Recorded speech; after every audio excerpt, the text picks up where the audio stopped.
Okay, good morning, everyone. We are up to chapter 7, the final chapter of the Gate of Trust. We may even finish today. I don't know. Find out. So, in this chapter, the author will list a number of impediments to a person's bitachon. He will then continue by saying that a person's level of bitachon will be in accordance with his understanding of God. He will illustrate this by discussing various levels of bitachon. Okay. This is going to be very good because, as I always say, it's very important that we assess ourselves by seeing, by assessing how strong our bitachon is. And the way to do that is by looking back at circumstances, situations that happened, and how we responded to them, and whether that was a bitachon response or a lack of bitachon response, or how much of bitachon was there in the response. That's really what we're looking for, because the only way to grow is if we can be honest with ourselves about where we're at in our relationship with God. And he's going to give us some very explicit, I don't know if the right word is explicit, the very clear, grounded ways that we can do this in our lives, in things that we deal with all the time. So avoid interference. Having completed explaining in this gate that which is fitting to explain regarding the matters of bitachon, according to our understanding, it is now appropriate to explain which matters are an impediment to a person's trust in God. And as we explained, we began this a little bit last week. So he said, I will say that those matters that are impediments to achieving the levels explained in the three previous gates are all impediments to a person's trust in God as well. In his three previous chapters, which he calls gates, he spoke about different matters relating to God, and he said there are impediments to those, and the impediments to those are the same as the impediments to a person who's trusting in God.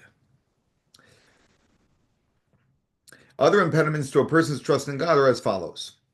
Number one, foolishness that people have regarding the greatness of the Creator and his positive attributes, in which he conducts himself with his creations.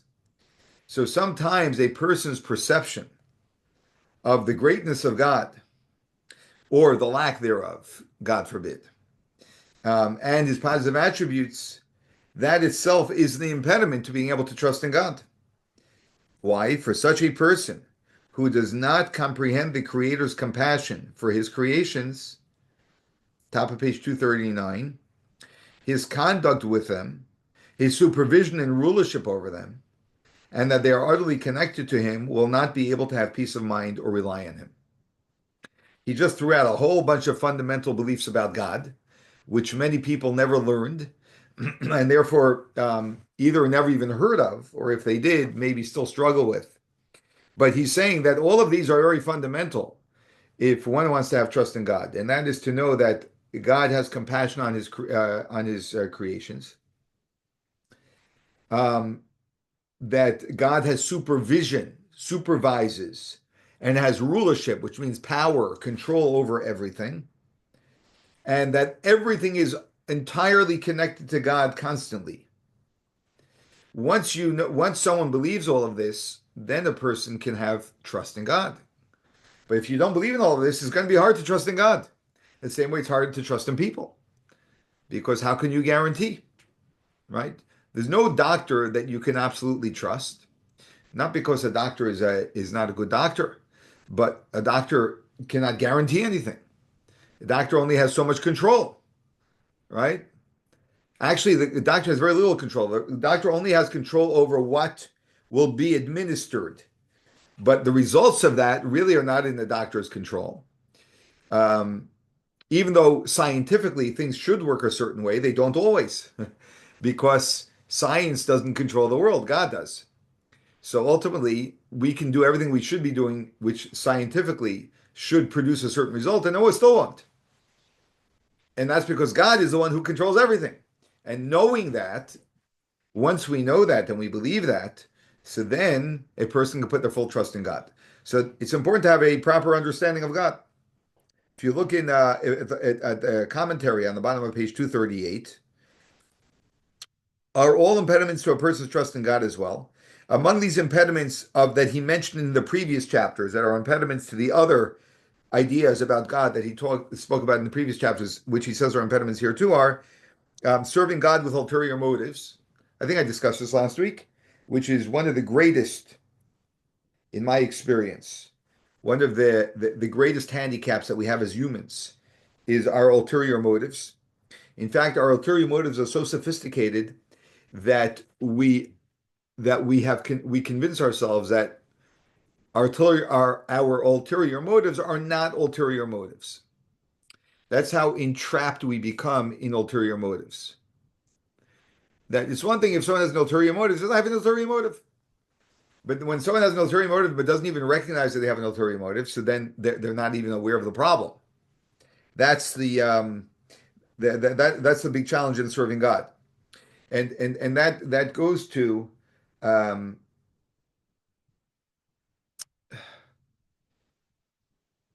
a good question to ask ourselves in anything that we do. Which I'll say personally, over over many years have been able to realize that there were certain things that I did, which some aspect of it was virtuous, but my real drive for it was for an ulterior motive, for a different motive. Now, that in and of itself is not as problematic as the fact that I didn't realize that.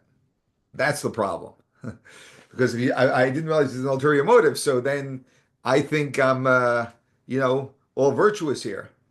When the irony is, anyone around us, when we're doing something with an ulterior motive, sense the ulterior motive. Or we'll say most people, you just sense it. But the person himself doesn't sense it.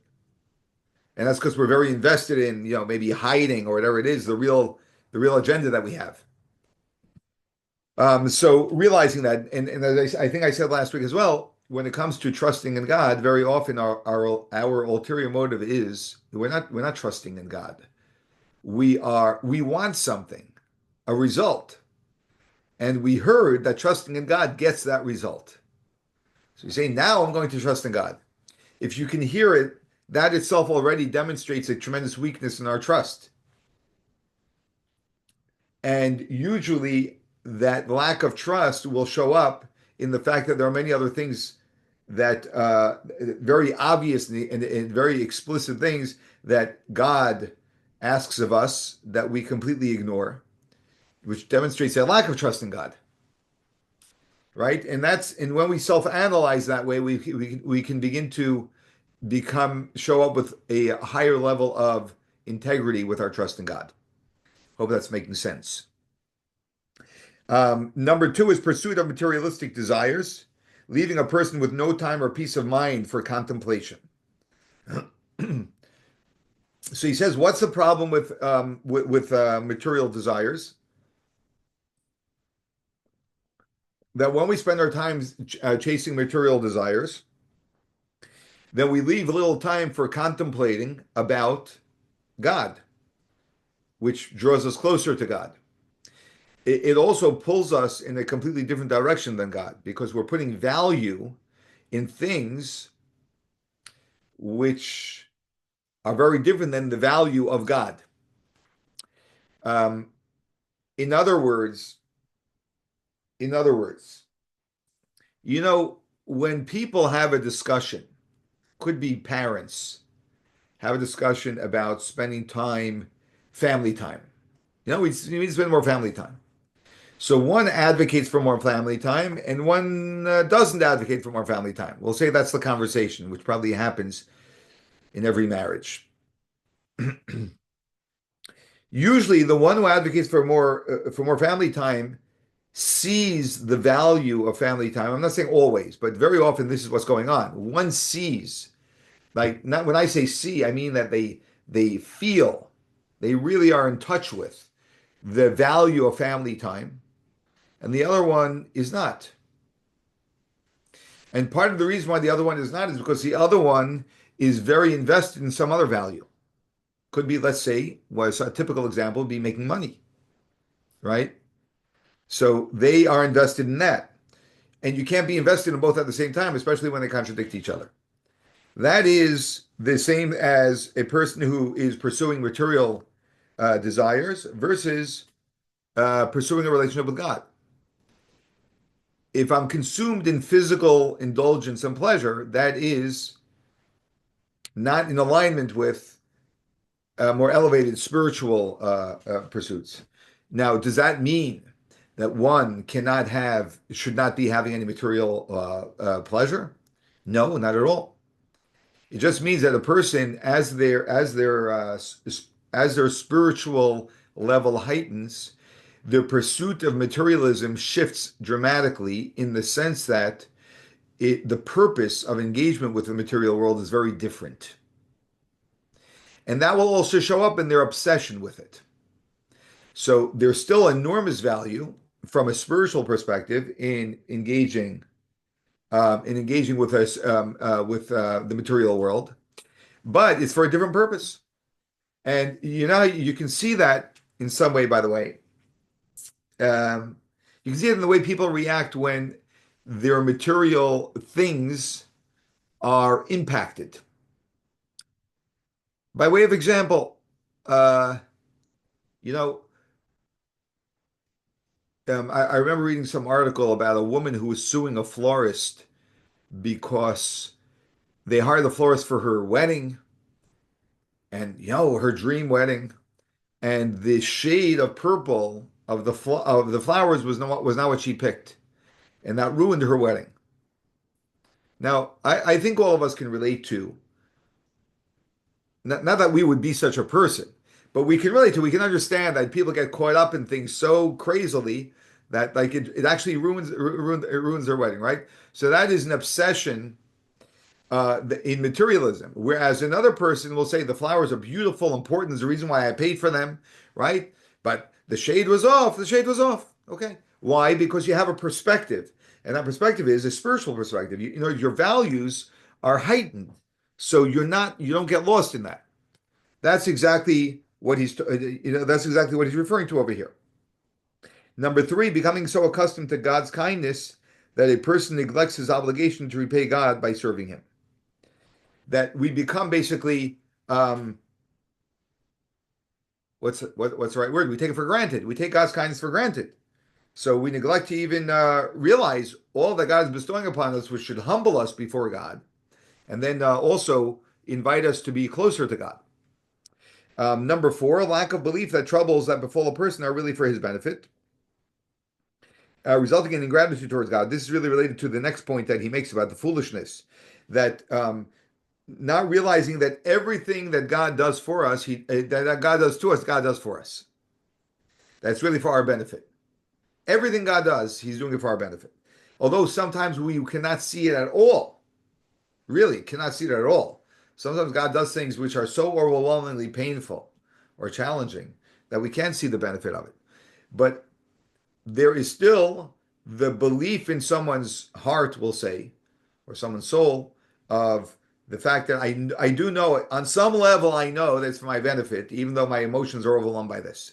And by the way, that makes a critical difference in the managing the circumstances that you're dealing with, because when you know it, when you have that belief that deep inside of you, even though you still may be overwhelmed, that actually helps you very significantly in managing what it is that you're dealing with. That's a very important point. And number five, sense of entitlement, where the person thinks he's owed God's kindness. Not only is a person take what God's kindness for granted, but there's an entitlement. I is entitled that God owes it to me. And by the way, she say, I mean, who would be so arrogant to be so entitled? Um, I'm on the bottom of page 238 in the footnote, in the commentary. Yeah. So, who would be so arrogant? Truth of the matter is this: when we don't show up for God, right, uh, in any committed, ongoing way, and then suddenly when we have a problem, we come running to God. That's somewhat of an entitlement thing. And it's not that we shouldn't come to God when we have an issue. It's just that we should also come to God when we don't have an issue. Okay, and then he explained that the foolishness that people have regarding the greatness of the Creator and His positive attributes. So the Rebbe wrote to someone in a letter. The conclusion of your letter concerning your lack of joy contradicts the beginning of your letter, in which you describe that you have what you have been through. To use your words, by means of miracles, literally, you remain among the surviving refugees and started a family. It would seem that he's talking about post-Holocaust. And here's a guy who survived. He was able to start a family, and he's not happy. He wrote a letter to the Rebbe that he's not happy. Make yourself a calculation. If God was able to save you from your experience in the past years and enable you to succeed in building a Jewish home on the foundation of Torah and mitzvahs, how much more so can He who provides nourishment and sustenance to all provide you and your family's livelihood? I guess he was sad because he didn't have a means to make a living. He says God was able to save you. He can't give you a way to make a living. God will give you a way to make a living. This depends only on bitachon. But the Rebbe said, what elicits the blessing? And in this case, he was telling what's going to elicit your blessing of finding a means of livelihood. That is bitachon, when you trust that God will send it to you. And fulfillment of the commandment of charity. Because for God, perfect trust that He will provide for the person's needs and the needs of his household is effective. Just trusting that I'm fine, I don't need to fret and worry, God's going to take care of me, God loves me, God took care of me until now with much bigger things, He's going to take care of me with this too. And there's a certain calmness of heart because you know that God is compassionate. God is aware of my situation. And God is going to provide me, that a person stays calm. This is particularly so when his trust is accompanied by contributing to charity. Because God says concerning charity, and test me now with this, that there will be tithe in order that you grow rich. What he's saying is, I think we did this last week, where the Rebbe tells him that this guy's writing a letter that he's very upset because he doesn't have livelihood. The Rebbe says, not only should you trust in God, but you know what else you should do? You should be giving charity now, when you don't have money. I always emphasize this because I just find it so fascinating. The Rebbe would tell people who wrote letters to him that they need a blessing to find a job. The Rebbe would tell them, if you want to find a job, give money, give tzedakah. And why specifically tzedakah? Because that God says that when you give tzedakah, God says, test me. It's an explicit verse. Uvechanuni na bezos, please test me. And that you will experience the blessing of aser bishvil shatis asher. That through giving tzedakah, that is what will make you rich. So the irony is that the guy says, I don't have money. I need a job. The Rebbe says, you know what you should do? Give tzedakah. The Rebbe, I just told you I don't have money. I need a job. No, give tzedakah. The tzedakah is going to give you the job and not only the job, but also the wealth. Whereas and so therefore, as always, God says, lead me. And that is the ultimate level of trust. The guy doesn't have, but he's still giving because God says, test me with this. And these are the examples where we can test ourselves and our trust in Hashem by actually living trust, living bitachon. May God enable you to give glad tidings concerning all above. And then the Rebbe concludes the letter by saying, I'm looking forward to hearing good news from you about all of the above. Okay, so let's continue. So a person who does not comprehend God's greatness and capabilities cannot have proper trust in God. What would that mean? That would mean that we need to learn about God. Perhaps, possibly, I'm still trying to figure it out, but maybe our next study will be a subject on God, so we can learn a little bit more about God. Although I think we learned a lot about God in this class because I've included many ideas about God.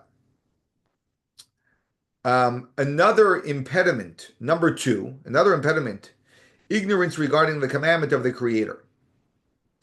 May He be blessed. What does that mean, ignorance about God's commandments? Meaning His Torah, in which He has warned us to rely on Him and to trust in Him. As it says, Okay, he's repeating what the Rebbe says in the letter. Now he's saying it in the text. And to trust him, as it says in Malachi, and test me now with this, and trust in the Lord forever. So, by the way, ignorance about this commandment of trusting in God, which would also lead a person to trust in God by giving money, even though they're short on money, because God says by giving money, that is how you're going to merit to be blessed with money. So, ignorance of the Torah is an impediment to bitachon because Torah teaches us how to have bitachon. So, the Rebbe said to his secretary once, not sure if I shared this with you, the Rebbe would get an enormous amount of mail every day, like huge piles of mail. And the Rebbe said he was going through the mail, and he told when his secretary that if only people would learn the gate of trust, Shaar Habitachon, half of these letters wouldn't be here. Because most of the letters that the Rebbe received were human letters, meaning letters about struggles and worries, right? And what do we do? So we go for the quick fix. We send a letter to the Rebbe with a hope that the Rebbe will send us back a bracha, and we know that if the Rebbe sends us a bracha, it's a done deal. But the Rebbe wasn't a bracha Rebbe, meaning what I mean by that is that the Rebbe gave many brachas to people, which all were fulfilled. But the Rebbe ideally wanted that, and he said this at the very outset of his leadership, at the very first Farbrengen where he formally accepted leadership, that I want you to develop yourself. I don't want you to rely on me, not because the Rebbe didn't want to be relied upon. He said the whole idea is for each and every one of us as individuals to develop ourselves as thoroughly as possible in our relationship with Hashem. Now, if we can learn the gate of trust, as Baruch Hashem we're learning, and we develop our own strength in our relationship and trust with Hashem, so then we worry much less, which means we write less letters to the Rebbe about things that we worry about. And that means we have developed ourselves. It's not just that someone from above us showers us, which, as the Rebbe explained many times, that it's called nama de chisufa, bread of shame. Whenever someone gets a free handout, it's really shameful. It's to the person. Shameful to the person. Because there's nothing more satisfying to a person than working for something and earning it yourself. But that's why it's not always a gift to just help people by solving the problem for them. The Rebbe didn't want ideally to solve the problem for the person. The Rebbe wanted the person to solve the problem. Not in a mean way, because I don't want to help you. But that's the biggest gift I can give you. And that's this number 2 is that we develop bitachon, we trust in Hashem. Number 3, another impediment, propensity to attribute his success to the immediate causes that are apparent. So what we do, this is very difficult to master. We have a propensity to see cause and effect and immediately say that this effect is because of this cause. Right? What we could use any example of anything that worked out, right? We sort of see that way. The obvious thing would be like, say, a business. I put together a proposal, I sent it out, they accepted it. Wow, I know how to write proposals, right? And you may know how to write proposals. You may. But if you also know that you only work in the efforts department, not in the results department, you know that the result, with all of your skill, it could be the most best written proposal in the world. But the result of them accepting it is God's, not yours. So he doesn't, but we automatically equate the two. I think I've what's it called it about this many times. But where we see this very often in a very gravely mistaken manner is when it comes to our feelings, right? The same way when you say insulting words to me, I will say, hopefully I won't say, but I will say just for the sake of argument, that you hurt my feelings. right? Which is not true. And very important for us to know it's not true. Because what hurt my feelings was the value I attributed to who was saying these words and the meaning I'm giving to them, and therefore now I am hurt because someone else who may say the exact same words would not hurt me one iota. So clearly the words are not hurting me. But we associate, we see it as a cause and effect. That if you said this and I feel this way, you must have caused me to feel this way. That's what he's saying here. There's a direct cause and effect that we associate, which are not associated. In the very same way, when we do things, we associate the success of them to the doing, not realizing that actually my doing was just the vessel I created. Now, what's the result going to be? That's God's deciding, and thank God He blessed that it's going to have a positive result here. So he doesn't realize, back to the text, that regarding causes, the closer the cause is to the outcome, the less of an ability it has to affect the outcome, either positively or negatively. What he's saying is an interesting thing, which maybe doesn't exactly correlate to the examples I'm using. But he says the closer something is to an effect, the less power it has on the effect. He's going to give an example. Conversely, the further the cause is from the outcome, the further the cause is from the outcome, the more distant the cause is from the outcome, he's saying the more it has the ability to visibly affect the outcome, both positively and negatively. He's going to give an example to demonstrate. I don't know that this applies to every scenario, but he's talking about it from a particular vantage point. Let's see his example, and then we'll understand what the point he's trying to make. The author continues by giving an example of a king who wishes to punish one of his servants. This can be likened to a king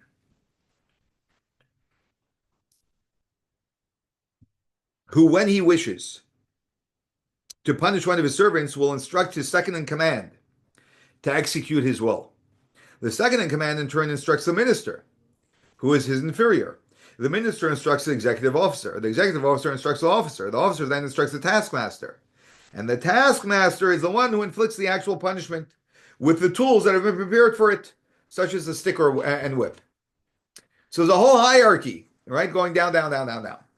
The tools are the ones that have the least power. The tool itself, the stick, doesn't have any power, right? Which, by the way, is the best analogy for the examples I was using, right? The stick is just a stick. It can't do anything on its own. It needs a taskmaster to pick it up and bring it down.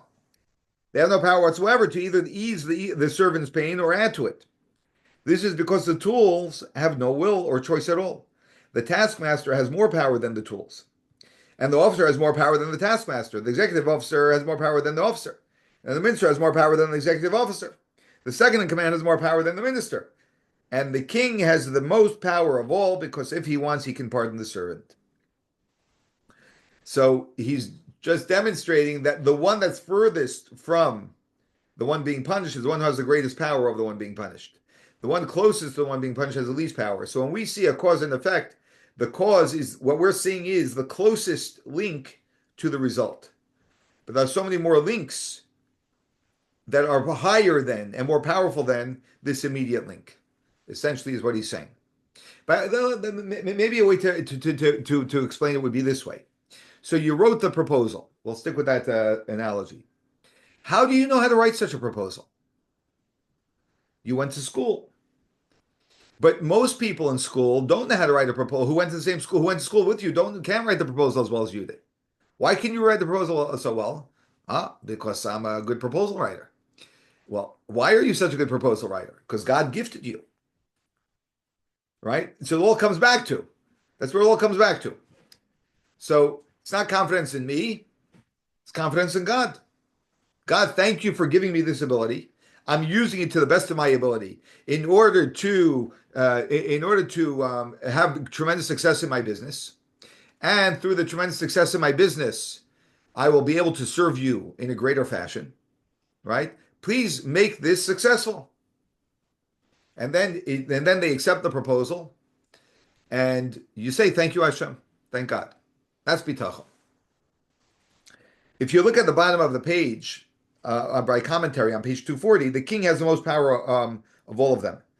So the Baal Shem Tov gave a parable of a king's palace, which is full of rooms that lead to the king's private chamber. There can be a visitor who is enamored of something, as trivial as the enormous array of food being served just as he enters. And he becomes so busy eating that he has no time to meet the king. Right? What happens? You come into the palace and you see, right when you walk in, they have a big spread of food. So one guy, he's so caught up in the food that he gets stuck there. That's where he ends up. He never makes it to the king. Right? And now the Baal Shem Tov is giving an analogy of a soul coming into this world and being put into a body. So now you have a body, and the body gets distracted by bodily things, material things. Ah, I made some money. I have a nice, a comfortable, car. I have this, that, the second home. All the things that I can get, and I just stop there. And again, there's nothing inherently wrong with any of these things. It really has to do with our consciousness, like where we're at, right? But when we stop there, then we don't see further than that. Then clearly that is our problem. Then he says, but then there's another person, another visitor makes it past the food, but he loves the tapestries and the paintings. Another visitor does not find any of that interesting and goes further, but becomes captivated by the chamber with the treasures. Each visitor is attracted to something grander than what the previous person sees, but none reach the king because they are distracted by something. We get stuck. It is a simple man who is not enamored by any of the palace trappings who makes it to the king. Sometimes it's the simple man who doesn't know of all of this sophistication, and he has no interest in it. He doesn't understand it. He doesn't value it, doesn't appreciate it. He goes straight to the king. It's important not to be seduced by external glitter. Rather, we must know that the king is the most powerful, and it is from him that we receive everything. The Baal Shem Tov takes this a step further and explains that prayer must be delivered to God himself. He's basically explaining something really beautiful, that our needs diminish. They don't increase. Like I say, as a person ages, if I can say to you, as you age, not that you're, God forbid, old, but thank God you're aging every minute. That's a big blessing, by the way, as you understand. I don't have to elaborate on that, right? So we are aging every minute. And as we age, are we becoming an easier person or a more difficult person? You would have to ask the people around you about that. But you know that there are some people who have aged and become increasingly difficult, right? That I think we've all experienced such people. There are some people who age and they become increasingly easy. The difference is whether we are getting closer to God or further from God. When we get closer to God, we need less. As the time of life gives us the ability to let go of, to become more humble, to become less about ourself, right? And therefore we become easier people. It's like, it's okay, it's fine. Things that used to bother us is fine. It's all right. Let it be. Other people are become more intolerant, more intolerant. And that's the point that the Baal Shem Tov is saying here. So maybe when we were 25, we got stuck at the Viennese spread, right? And then when we were 35, we got stuck at the Philharmonic, right, orchestra, and then the paintings, and right, and then slowly, like, all that's nice, so nice, so nice. But it's not like I need it. I'm not dependent on it, right? There's something more valuable that I really appreciate, right? And that's the connection with God and the purpose He put me here for.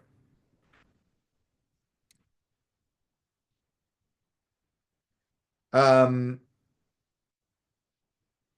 let's go to the. Did we do the top of page 241?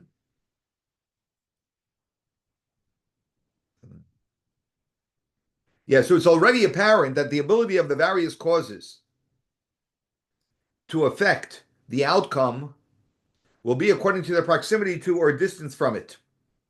Since the Creator, may He be exalted, is the ultimate cause and the most distant from all causes, it is fitting to trust him and rely on him due to his power to help a person or to cause him harm, as we have explained.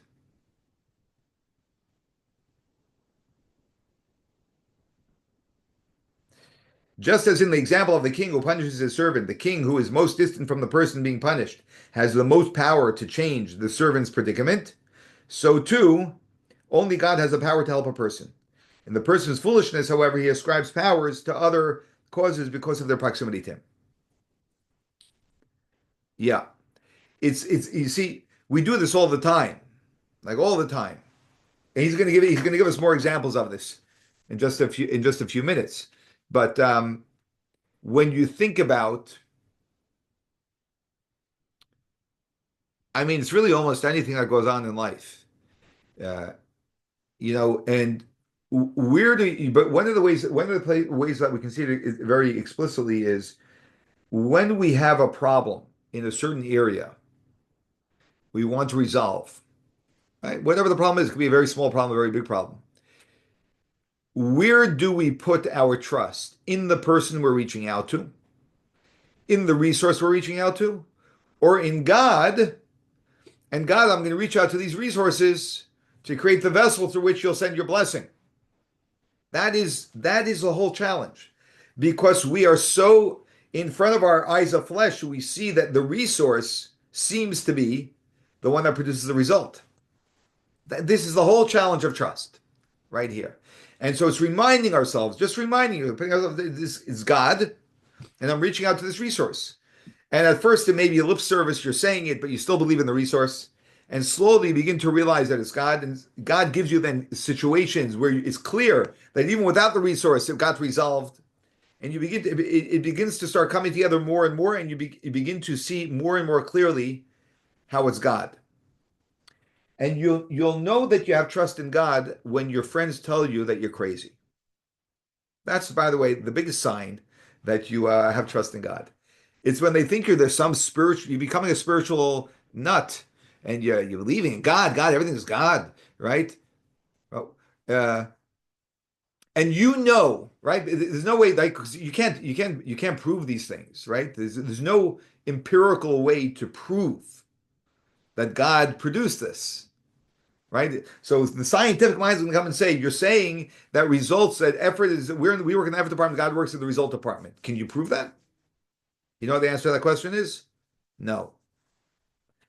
But I don't need to prove it. They'll ask you, why don't you need to prove it? Because when a person knows something, they don't need to prove it. So imagine if you said something, an event happened, and you know who did it. How do you know who did it? Because you saw. You're in a different room, but you're able to see. No one realized it, but you saw who did it, so you know exactly who did it. So they ask you, how do you know who did it? Right? Say, can you prove that that person did it? Right? The lawyer is going to say, can you prove it? I can't prove it. You're absolutely sure? I'm absolutely sure. How do you know? Because I saw.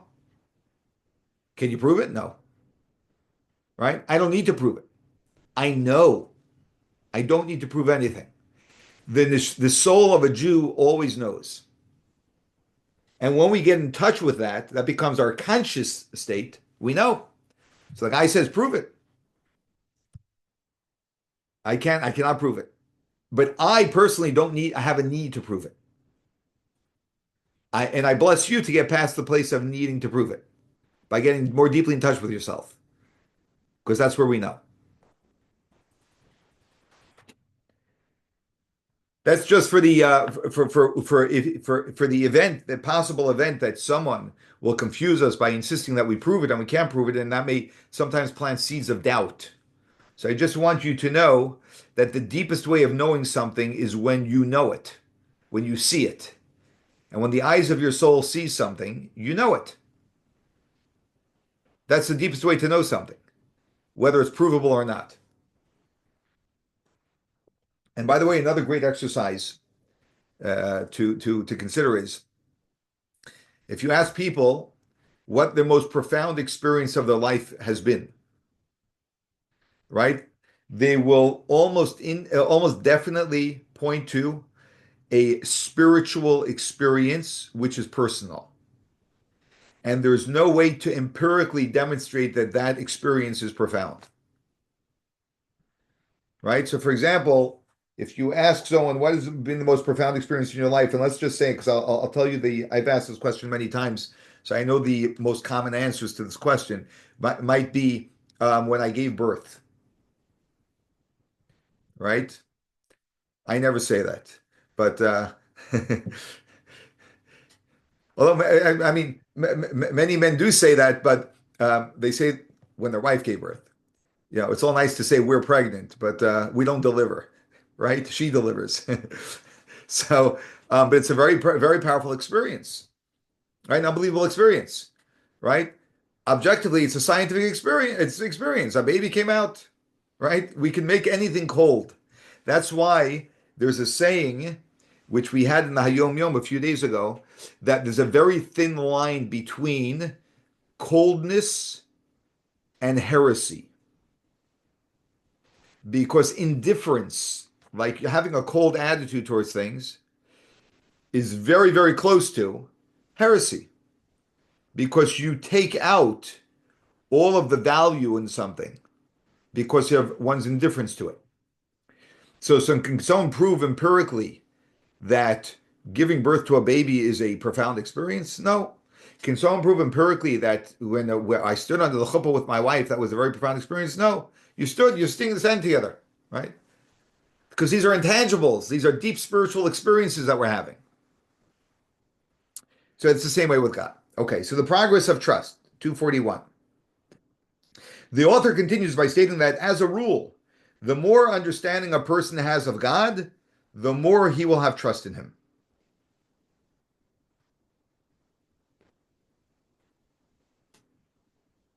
The general rule regarding the matter of trust in God. So he's saying a very powerful thing over here, which is I said at the beginning of the class. The more we understand God, the more we will have trust in him. We have to understand God. By the way, which is today's Hayom Yom. For those who know what I'm talking about, the Rebbe is a book where he has an aphorism or a teaching for every single day. That Da es Elokei Avicha, we have a mitzvah. It refers to the Ten Commandments. I am God, your God.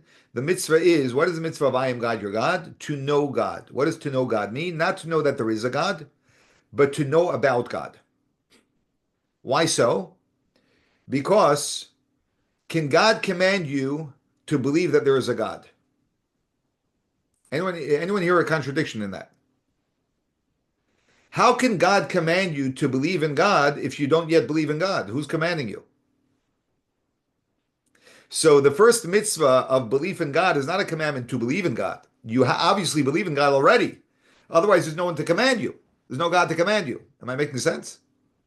So I already believe in God. And now God commands me, I am God, your God. What is God commanding me? First of the Ten Commandments. He's commanding me to know God, right? Like, I believe you exist. It doesn't mean I know you, right? Knowing you is a whole different endeavor. And that's learning about God. And by the way, most people have never spent more than 5 minutes learning about God. There's a concept called God, and that's it. What did they learn about God? Nothing. You ever took a course on God? Right? Some of you have, but right, but the common person never learned anything about God. It's critical to learn about God, and but they have a whole philosophies about God. They have opinions about God. They know nothing about God. Nothing, nothing, nothing, and they have major opinions about God. So the general rule regarding the matter of trust in God, the level of trust of those who trust in God is based on the level of their understanding of God's greatness. So he says that the two are directly associated. Look at let's go. Let's jump for a second down to the commentary. The level of trust of those who trust in God is based on the level of their understanding of God's greatness. The power of a king and the awe that he inspires do not derive from his physical body, but from his inner ability and the position he represents. Right? It's not his physical self; it's who he represents. And although when a person sees a king, he only sees the royal body as it is clothed in garments, the person still trembles, regardless of how many garments the king wears, because he can discern the awesome royal presence. There is an understanding when you see someone in royal garments that there's power here. That's what you're understanding. You're not in awe of the physical presence of the person. It's the understanding you have of what this physical presence represents. Similarly, when it comes to God, there is earth and heaven and all the heavenly galaxies. These are all garments for the energy of the infinite God, who is present within them and sustains them. Emunah, faith, which has the same etymology as the word for training and repetition, must also be developed. He's not talking about trust here. He's talking about faith in God has to be developed. The person must constantly train himself to think that which the physical eyes see is external and merely a garment, but in truth, everything is God who constantly watches over him. Basically, we have to constantly train ourselves to realize that what our physical eyes see are the external, and it's our soul that sees the internal. That when we see a world and all of the galaxies, we're seeing the structure, but we have to have the insight of understanding that behind the structure is the energy of God. And that's how we develop faith, by constantly reminding ourselves of that. And one of the ways of doing that a little bit more practically is when anything happens in our life, translate it we translate it with a spiritual interpretation. What I mean by that is not really that we're interpreting it, because really what we're doing is we're getting aligned with what's really happening. But at the outset, it seems like we're interpreting it, because what I see is this, right? But what my soul knows, it's really that. Until, with time, we begin to see this as that, right? It takes time. We begin to see this as that. It's like you meet a guy, you meet someone, and they just from a very peripheral experience with them, they just seem like whatever, right? They have these they have these videos of I think the guy's name is Joshua Bell. He's a world class violinist. So he goes into a subway, and he opens up his violin case. He sits down there like any other schlepper that plays violin for some quarters, right? And he starts playing violin, right? And can people get past the imagery to hear that, wow, this guy is magnificent? By the way, many people can't. Many people can't. Many people, if you tell them that the bottle of wine costs $100 and they sip it, oh my gosh, this is amazing wine, right? If you told them it's a $10 bottle when it's a $100 bottle and they taste, right? Because it's all about the trappings. It's not about what it is. So it's what happens with time, though, is as we begin to reorient ourselves to say, something more profound is happening than what I just experienced with my eyes of flesh, then slowly we begin to initially see it that way. So we'll begin to initially see that God did this for me. Not I did this. God did this for me. That's what ends up happening. And we begin to talk that language. And that's when your friends think that you're a little crazy. And then you're beginning to make progress. The and on the level of their belief in his protection over them, I'm sorry, let's go back for a second so it flows. So we're back to page 241, just above the commentary. The general rule regarding the matter of trust in God: the level of trust of those who trust in God is based on the level of their understanding of God's greatness, and on the level of their belief in his protection over them and in his constant care for their well-being. It's very powerful and very challenging. That means to really have belief that God is my protector and that God constantly cares for my well-being. Just think about it for a moment. Someone comes to the hospital, they're really not, something's very wrong. And they come to the emergency room. right? Or you ever have like I'm sure you've had this, maybe you had a pain in your chest or something, and you suddenly, am I having a heart attack, right? Like our minds go to like the worst thing that's the worst thing that can possibly happen is probably happening. If someone actually believes in God's constant care for their well-being, you're sitting in the emergency room, you're clearly not well, and you're saying, and you tell yourself, Hashem loves me. Hashem is taking care of me. Takes care of my well-being. I'm going to be fine, and He wants me to go through this experience for some reason. Maybe I'm going to meet a doctor that I need to meet to achieve something with. Maybe, and that's the only way God's going to get me to meet the doctor, an emergency room doctor.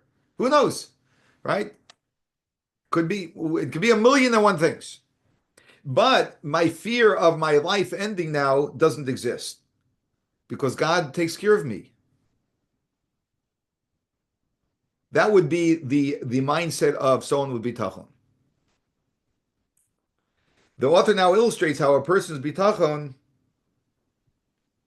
Actually, before we go there, let's jump to the bottom of the page, where it says his protection over them and in his constant care for their well-being.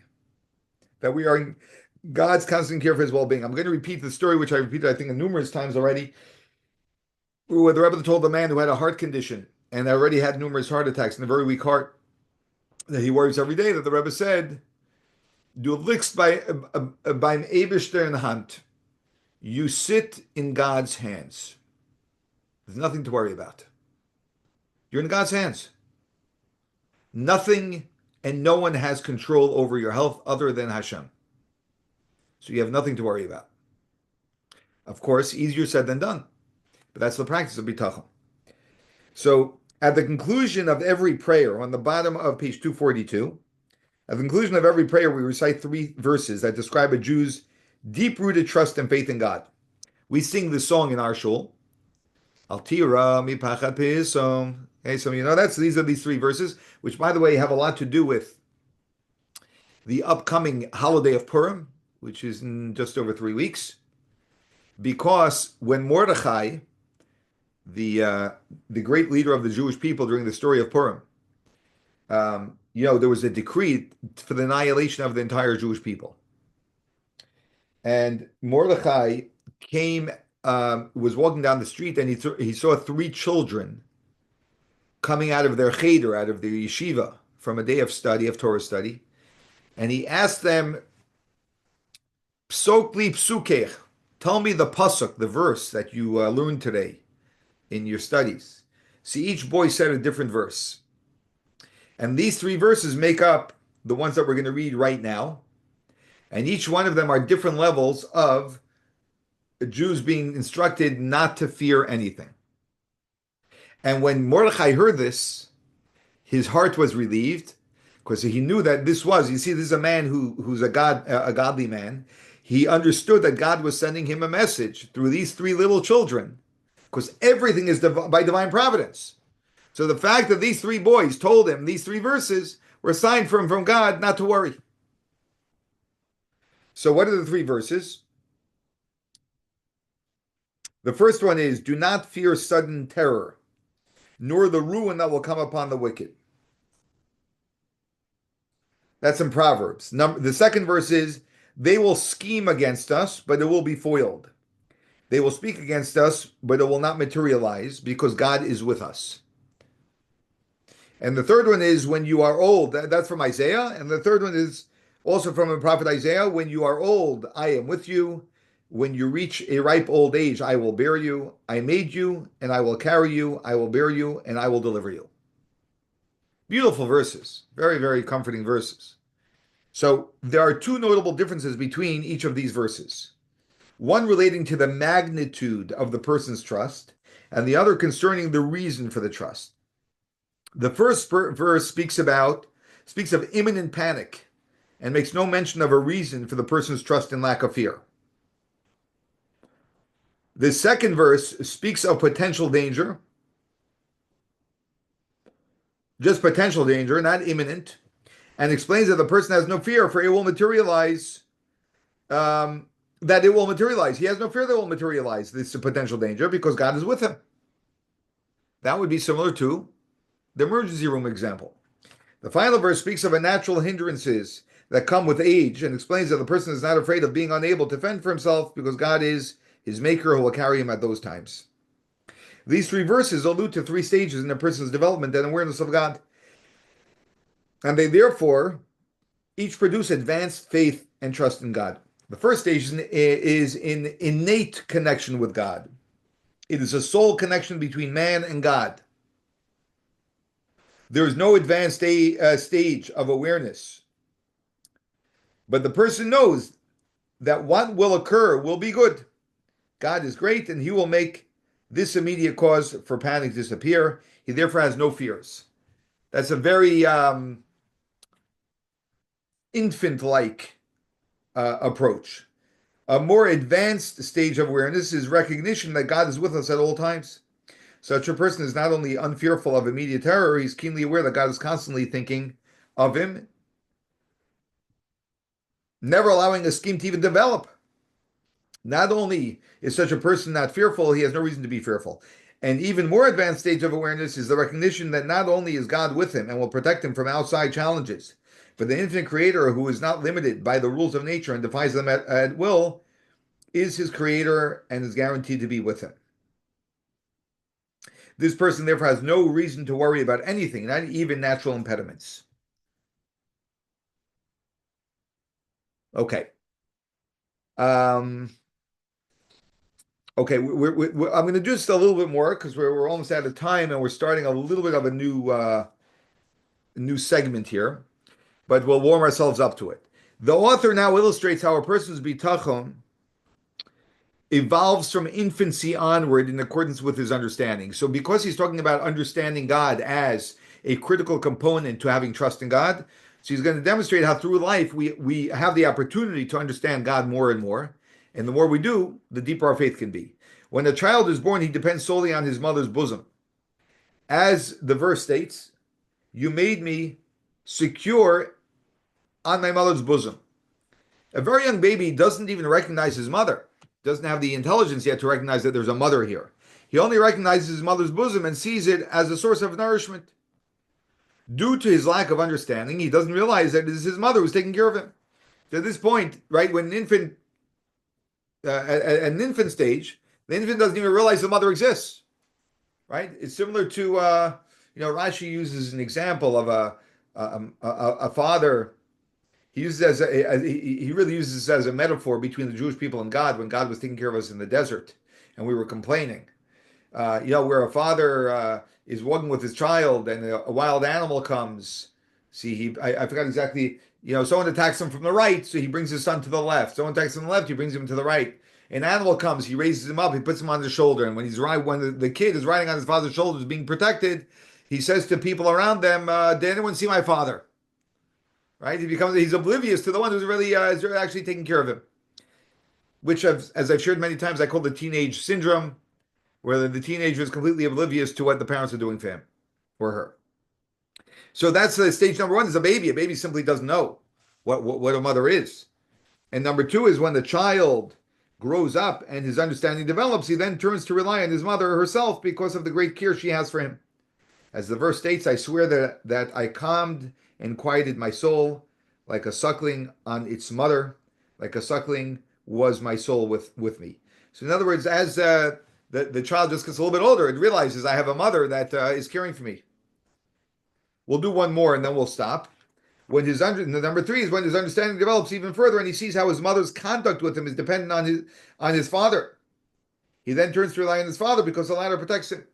He realizes that I have my mother, but I also have my father who's supporting the family, and therefore I have great reliance on my father too. And so the baby begins to now rely on the father. He's going to continue in this vein and correlate this with our realization of the presence of God in our life and how that plays out. Okay, I possibly next week we will. I think we will finish the Shaar Habitachon next week. Yeah. Okay, and then we'll decide from there what we're going to do. Have a wonderful day and a wonderful week, everyone. Thanks for being here. Thank you.